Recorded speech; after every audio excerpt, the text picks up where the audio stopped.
There are a couple of ways to trade diagonal spreads, which depends on your trading style and goals, but I want to trade that diagonal spread right before earnings and see if I can make any money. The reason I want to do that is because around earnings, options are extremely overpriced, and that could be a good thing for this strategy, although it's not the key factor. Like many other spreads out there, it involves selling either a call or a put and buying another, which in this case will have different strike prices and different expiration dates. This will make sense in just a second. Let me just go into an actual trade here. Okay, so first of all, I'm gonna go to options strat to better visualize my trade. And for this example, I'm gonna choose this small company. You probably heard of it with the symbol ADBE, which I think stands for Automated Donut Baking Enterprise.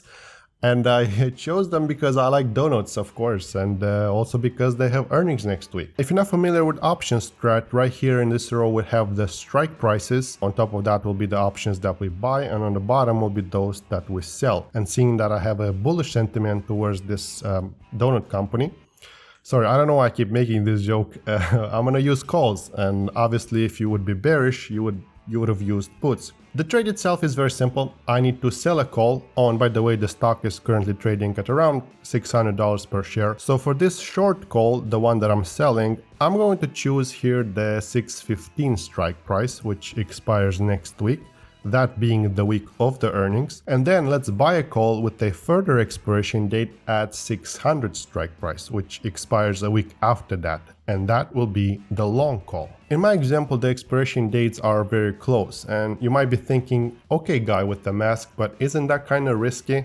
With the expiration dates being so close and all, isn't it going to be harder to manage this trade? And to that I would say yes, you are correct. However, this is my logic. I am banking on the fact that a couple of weeks or even days before earnings, the share price usually increases a little bit. It doesn't always happen, but sometimes it does, and I want to capitalize on that. Especially how Adobe has that generative AI feature, and of course everything AI related is hyped out right now. So it makes sense to choose the closest expiration dates because I want to get in and out as quickly as I can. Pause. And very important note here, I'm not going to hold this position through earnings. I'm going to close it before that. Very important, because after earnings the value of these options will decrease drastically, which is also known as IV crush. So we want to exit before that. Now obviously you could choose any expiration dates and experiment with it. What I do here is not set in stone. A good example is the poor man's covered call, where the long call is deep in the money and has months or years before it expires, and you would sell weekly or monthly short calls against it. I think I actually did a video about it a while back, but like I said in the beginning, it really depends on your trading style and goals. Now, if I lose money on my trade, then so be it. You'll know what not to do, so this works great either way.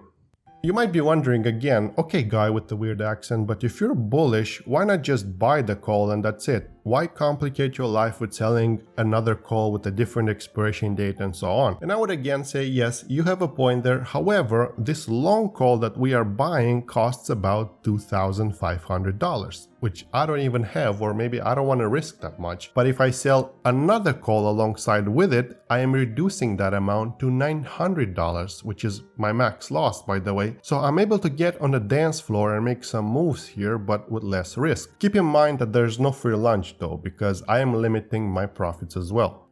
Speaking of profits, I'm gonna be honest, I don't think it's worth getting into all the specific details about Greeks and how they affect the options and the trade itself. It's not worth complicating ourselves too much. This is a quick trade. We want to make a quick buck. So all that I have in mind is 30%. Damn it, will you stop with the donuts already? Look, what I'm trying to say is I am a simple man. Whenever I see 30%, I exit the trade. Okay, so let's place this trade and see where it goes. And that kinda sounded like famous last words. Okay, so I'm using Thinkorswim here. If you're using a different broker, you might have a different layout, but it's the same thing, same logic. So at option chain, I'm gonna be looking at calls, and in the middle here we have the calls that we sell. And on the right column, we have the calls that we buy. So let's sell the 615 strike, good. Now let's change the expiration and buy the 600. Okay, click trade spread. Looks like it's gonna cost me 850. Very good. And send. There it is. There it is, looking very good.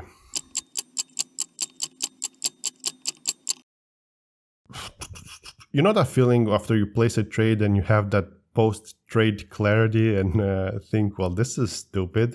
I am now realizing that I could have just used the simple vertical spread for this because diagonal spreads are not meant for this type of trading. They usually serve a different purpose in a different environment, but I am in too deep now, so I'll check back at you in a few days and we'll see how this played out. Okay, so a couple of days have passed. Even though I have the same shirt, I just never take it off. I slip in it. I'm happy to say we are profitable. Adobe earnings are today after market close, so now is the perfect time to close this position. I mean, I could have closed it yesterday as well. It doesn't really matter as long as it's before earnings release. And let's see if I can get filled at 12.50 here. Okay, so I had to decrease my ask price and ultimately I closed my position at $1,150, placing me with the net profit of exactly $300, minus the fees of course, so that is about 35% against my initial capital of $850. That's pretty cool.